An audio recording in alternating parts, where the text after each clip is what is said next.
My parents stole my college fund, so I got revenge. I always believed that my parents had my back, that they wanted the best for me. Growing up in a small town, I had big dreams of escaping to a prestigious college, making a name for myself, and building a life beyond the narrow horizons of home. Every summer, I worked odd jobs, mowing lawns, babysitting, flipping burgers, saving every dollar in the name of my future.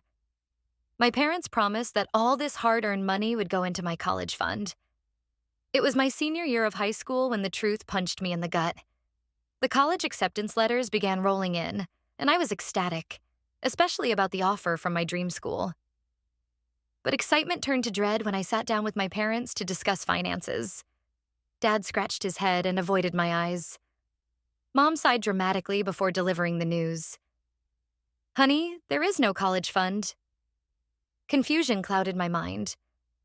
"What do you mean there's no fund?" "We needed it," Dad said, his voice laced with irritation. "Your aunt needed help with her mortgage, and we had bills." They had spent it all, on family emergencies, on their whims, on everything but my future. Anger coursed through me, hot and unrelenting.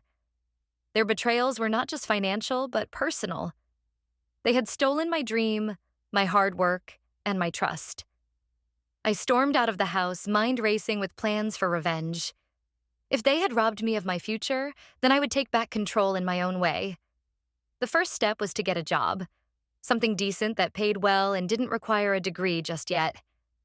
I found work as a virtual assistant, leveraging my knack for organization and my understanding of social media. Nights were spent learning digital marketing, coding, and graphic design, skills that could translate into cold, hard cash. Months went by, and my side hustle began to bloom into a small business. I built websites for local businesses, managed social media for influencers, and even launched an online course teaching others how to start their own digital ventures. Every penny I made, I saved. I rented a tiny apartment in the next town over, just far enough to keep my parents out of my new life. The crowning moment came when I received an email offering a full scholarship for an online degree in business. It wasn't the traditional college experience I had dreamed of, but it was a new path, one I had paved for myself. Once I had the degree and a thriving business, I decided it was time for the final act of my revenge. I returned home one Sunday afternoon, finding my parents lounging in the living room. They barely recognized the polished, confident person I had become. "I wanted to thank you," I started, keeping my voice steady. "Because you stole from me, I learned how to fend for myself." Their faces contorted in confusion and embarrassment. "I've started my own business, got my degree, and am now making more money than you both ever did. And I did it all without your help." I placed a check on the coffee table, enough to cover what they had stolen with interest. "Consider this repayment for everything you took from me. We're even now." Without waiting for a reply, I walked out of their house, out of their lives, knowing I had reclaimed my future on my own terms. And the sweetest part? Living well truly was the best revenge. As I walked out of my childhood home, I felt lighter than ever before. The anger, the resentment, the disappointment, they no longer had a hold on me. I had made my statement, and my parents had to live with what they had done. But just when I thought my chapter with them was over, life had other plans. A few months passed, and my business flourished. I moved into a sleek downtown apartment, traveled, and met people who truly supported my ambitions. My parents tried to reach out a few times, mostly guilt-ridden texts or awkward attempts to call. But I ignored them. That is, until one day my mom left a voicemail that caught my attention. "Sweetheart, please call us. It's important." I almost deleted it, but curiosity got the better of me. I called back, expecting another excuse, another plea for forgiveness. Instead, I was met with something I never expected. "We're losing the house," my dad admitted, his voice hollow. Apparently, their financial irresponsibility hadn't stopped with my college fund. They had taken out loans they couldn't repay, maxed out credit cards, and were drowning in debt. Their home, the one they had stolen my future to keep afloat, was about to be taken from them. For a moment, I felt the old anger creeping back in. They had lied to me, stolen from me, and now they expected me to bail them out? I'm sorry to hear that, I said coolly. We were hoping you could help us, my mom whispered. I let the silence stretch. My success had given me power, the kind of power they had once used against me. I could save them. I had the money. But did they deserve it? You taught me an important lesson, I finally said, that I can't rely on anyone but myself. I could hear the desperation in their voices, but I felt nothing. No sympathy, no guilt, just a sense of clarity. I hope you figure it out, I added, then hung up. That was the last time I spoke to them. They lost the house a few months later. I heard from an old neighbor that they moved into a tiny rental across town. They had to start over, just like I did. But unlike them, I had built something lasting, something real. My revenge wasn't just in cutting them off. It was in proving that I never needed them to succeed. And the best part? I was finally free. Months passed and life kept getting better for me. My business was thriving. I had an amazing new group of friends, and I had plans to expand my company internationally. Every time I looked around at my new reality, I felt a deep sense of pride. I had built this life on my own, without my parents' so-called help. But despite my success, a part of me still kept an eye on them from a distance. Not because I cared, but because I wanted to see what happened to people who took advantage of others and thought they'd never face consequences. And their downfall? It was brutal. After losing the house, my parents had to move into a rundown apartment on the other side of town. My dad struggled to hold down a job, bouncing from one gig to another, while my mom started working at a local grocery store just to make ends meet. It was a far cry from the comfortable life they had stolen from me to maintain. Then, one day, out of the blue, I got another message from my mom. This time, it wasn't a plea for money. It was a confession. We were wrong. We should have never taken your money. And now, we're paying for it. We're sorry. I read the message twice, trying to detect any hint of manipulation. But for the first time, it didn't sound like an excuse or a guilt trip. It sounded real. Did that change anything? Number. But it did make me realize something. I had already won. Revenge wasn't about making them suffer. It wasn't about ignoring them or proving I was better.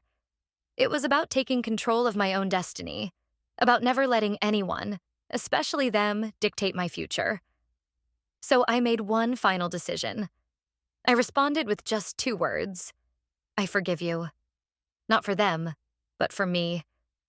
Because I refused to carry their mistakes any longer. And with that, I put my phone down, closed that chapter of my life for good, and walked into the future I had built with nothing but my own determination. The best revenge? It wasn't money. It wasn't even success. It was finally being free. After sending that message, I thought I was done with them. I had finally let go of the past, and I was ready to move on without any lingering resentment. But life has a funny way of testing you, just when you think you've closed the book on something. A few weeks later, I received an unexpected visitor at my office. It was my mother. She looked different. Thinner, tired, like the weight of her mistakes had finally caught up with her.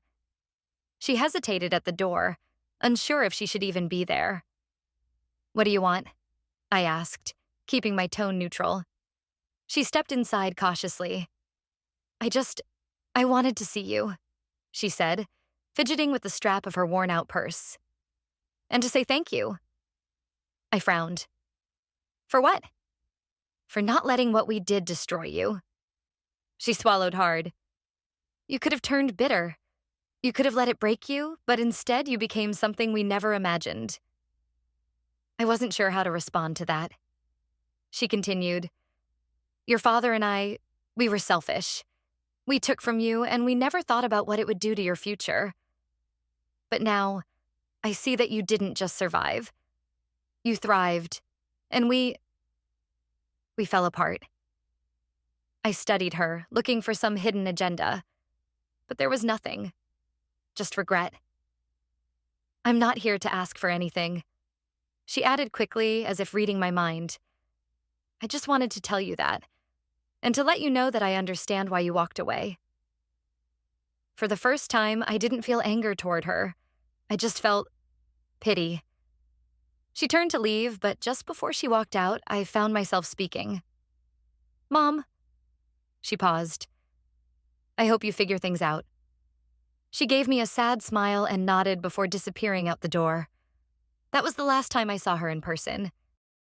Years later, life moved on, and so did I. My business expanded globally, I traveled the world, and I eventually settled in a city far from where it all began. Every once in a while, I'd get an update about my parents through old family friends. My dad found steady work as a mechanic, and my mom started a small side business making handmade crafts. They never reached out again. Not for money, not for help, not even for a second chance. And honestly, I was okay with that. I had built a life that no longer revolved around them, their mistakes, or the revenge I once sought. I had won, not by destroying them, but by proving I never needed them to begin with. Because at the end of the day, true success isn't just about money or payback. It's about freedom. And I had finally, truly found mine. Years passed, and my life became everything I had once dreamed of. Independence, success, and a sense of peace I never thought possible. But just when I thought I had left my past behind for good, fate had one last twist in store. It started with a phone call. An unknown number popped up on my screen, and for some reason, I answered. Hello? A tired voice came through the line. Is this you? I knew that voice. It was my father's. My body tensed, old wounds threatening to reopen. What do you want? There was silence for a moment, then a heavy sigh. I wouldn't be calling if it wasn't important. I was seconds away from hanging up when he said something that made me stop. It's your mother. She's sick. I froze. What? She was diagnosed last year. It's bad. His voice cracked, the weight of reality sinking into every word. She asked for you. My chest tightened. It had been years since I had even thought about them beyond the occasional memory. I had moved on, built a life without them. But this was something else entirely. Why are you telling me this now? I asked, my voice sharper than I intended. Because she doesn't have much time. I exhaled slowly, my mind spinning. I had spent so long resenting them, proving I didn't need them. But deep down, a small part of me wondered, was I really okay with never seeing my mother again? I didn't give him an answer right away. Instead, I told him I'd think about it. And for the next few days, I did. Eventually, I made my decision. I wasn't doing it for my father. I wasn't even sure I was doing it for my mother. But I needed to see her, if only to find closure. When I arrived at their small apartment, the sight of it felt surreal. The last time I had been in their home, I was just a kid who had lost everything. Now I was someone entirely different. My father opened the door, his face etched with the lines of stress and regret. He stepped aside without a word, and I walked in. And there she was. My mother, once full of energy and confidence, now looked frail and tired. Her eyes lit up with something between relief and sorrow when she saw me. You came, she whispered, her voice barely above a breath. I nodded, unsure of what to say. She reached for my hand, her grip weak but desperate. I know I don't deserve this. I don't deserve you being here. I swallowed hard. Why didn't you tell me sooner? I didn't think I had the right to. Her eyes filled with tears. Not after everything we did. I sat beside her, the years of pain and anger still lingering, but something else rising to the surface. Understanding. She made a mistake. A huge one. One that had hurt me deeply. But in that moment, none of it seemed to matter anymore. Because no amount of revenge could change the past. So instead of bringing up the old wounds, I did something I never thought I would. I held her hand. And for the first time in years, I let go of the anger. My mother passed away 3 weeks later. I didn't stay long after that. My father and I didn't magically repair our relationship, and I didn't suddenly forget what they had done. But I walked away knowing one thing. I had gotten my revenge. Not through anger, not through cutting them off, but by rising above what they had done. And in the end, I was finally free. Not just from them, but from the past. After my mother's funeral, I didn't stick around. I left the small town for the last time, knowing I had nothing left there. No unfinished business, no lingering attachments. I expected to feel relief, like a weight had been lifted. But instead, I just felt empty. Closure wasn't as satisfying as I thought it would be. I had spent years proving to myself that I didn't need my parents, that I was stronger without them. And I was. But now, with my mother gone, all that anger and resentment had nowhere to go. It just disappeared. What was left in its place? I wasn't sure yet. Months passed and life returned to normal, at least on the surface. My business was still thriving, my travels continued, and I remained the independent, successful person I had fought so hard to become. Then, one evening, my phone rang again. It was my father. I almost let it go to voicemail, but curiosity got the better of me. "What?" I answered, my tone flat. There was a pause.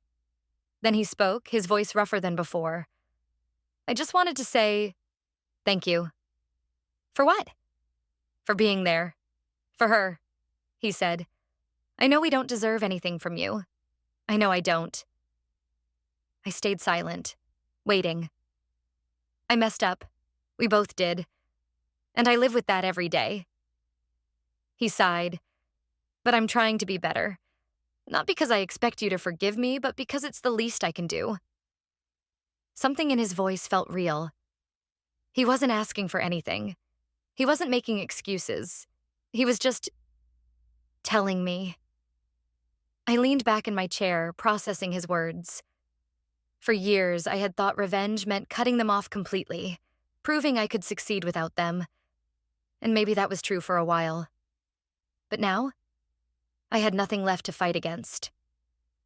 "You don't have to keep calling me," I finally said. "I know," he replied, "but I will anyway, just in case you ever want to talk." I didn't answer. I just ended the call. And for the first time, I didn't feel anger or resentment toward him. I didn't feel anything at all. I never responded to his next few calls. Not because I was angry, but because I had moved on. I had a life. A good life. One that wasn't tied to my past or the people who had hurt me. But one day, maybe years from now, maybe when I had a family of my own, maybe when enough time had passed, maybe I would call him back. Not for him. Not for revenge. But for me. Because in the end, my greatest success wasn't about proving them wrong. It was about proving to myself that I had the power to write my own story. And this was just the beginning. The years passed like whispers in the wind, carrying me further and further away from the life I had once known. My business empire stretched across continents. My name was spoken in rooms I never imagined I'd enter. And my success became a force that no one, especially not my father, could deny. But despite everything, his calls never stopped. Once every few months, I'd see his number flash across my screen. Sometimes I'd let it ring. Sometimes I'd listen to the voicemails, his voice growing older, wearier. But I never answered. Until one night. I was in my penthouse overlooking the city skyline, a glass of whiskey in my hand when my phone vibrated. Dad. I stared at the screen, debating whether to ignore it like all the others. But something inside me, something unspoken, urged me to pick up. So I did. The moment I answered, I knew something was wrong. His breathing was ragged, his voice weak. "It's me," he murmured. "I don't have much time." My grip on the glass tightened. "What's going on?" A heavy silence. Then finally he spoke. I'm in the hospital, he said. Doctors say it's my heart. Not long now. For a moment, I felt nothing, just an emptiness, like a void where emotions should be. I needed to hear your voice one last time, he continued, even if you hate me, even if you never forgive me. I closed my eyes. The past flashed before me. The betrayal, the anger, the revenge. The years I spent building my life without him. The moment I walked away. And yet, here he was. Small. Weak. Dying. The man who once held power over me now had none at all. I exhaled slowly. You stole from me, I said, my voice steady. You took my future and spent it on yourself. I know. His voice cracked, and I would give anything to take it back. I let his words hang between us. The boy I once was would have savored this moment, would have relished in the idea of his suffering. But I wasn't that boy anymore. I forgave you a long time ago, I said finally. But that doesn't mean I want you in my life. A shaky breath came through the line. I understand. There was nothing left to say. I heard him swallow, then whisper, I'm proud of you, son. And just like that, the call ended. I stared at my phone for a long time, then set it down. I didn't cry. I didn't feel relief. I just felt free. For the first time in my life, the past no longer held me prisoner. The revenge I once sought had already been fulfilled, not in his suffering, but in my triumph. And as I stood there, looking out at the empire I had built with my own hands, I realized something. I never needed to destroy him. I only needed to rise above him. And I had. I turned away from the window, leaving it all behind. And I never looked back. The news came 2 days later. My father was gone. I didn't attend the funeral. There was nothing left for me in that town. No ghosts worth chasing. No closure I hadn't already found. But despite everything, I couldn't ignore the quiet weight of his final words. I'm proud of you, son. I told myself it didn't matter. That it was too little. Too late. That I had moved on. But some wounds never heal the way we expect them to. A week later, a lawyer contacted me. My father had left me something in his will. I nearly refused. What could he possibly have to give me now after all these years? But curiosity won. I arrived at the lawyer's office expecting some meaningless trinket, a last attempt at redemption. Instead, he handed me a single envelope, yellowed at the edges, my name scrawled across it in shaky handwriting. I hesitated, then opened it. Inside was a letter. I know you probably won't read this, and if you do, I don't expect you to forgive me. I don't deserve it. I took from you what I had no right to take. And for years, I told myself it was for the family, for survival. But the truth? I was weak. And I was selfish. I thought if I could keep the house, the cars, the illusion of success, then I wouldn't have to face what I really was, a failure of a father. But in the end, I lost everything anyway. Except you. And losing you hurt the most. I watched from afar as you built your empire. I saw your name in magazines, your interviews on TV. And I knew. You had become more than I ever could have imagined. Not because of me, but in spite of me. I won't ask for your forgiveness, but I need you to know this. I never stopped loving you, even when I didn't deserve to. There's a safety deposit box in your name. Inside, you'll find what's left of my life, what little I could give back. It's not enough. It will never be enough. But maybe, just maybe, it's a start. Goodbye, son. Dad. I let out a slow breath, folding the letter carefully. My hands didn't shake. My heart didn't ache. I wasn't sure what I expected to feel. Anger? Sadness? Relief? But all I felt was the same quiet emptiness that had followed me for years. Later that evening, I went to the bank and accessed the deposit box. Inside, I found a stack of documents. Old photos of us, my birth certificate, even my first report card. And at the very bottom, a check, $50,000. I let out a bitter chuckle. My college fund, in a way. It wasn't about the money. It was never about the money. But for the first time, I realized something. He had tried. Even in the end, in his own broken, useless way, he had tried. And that was all that was left of him. I deposited the check. Not because I needed it, but because it felt like closing the last door to my past. And then I did something I never thought I would. I picked up my phone, stared at the empty screen, and for the first time in years, I whispered, "Goodbye, Dad." Then, without another thought, I turned off the lights, walked into the future I had built, and never looked back.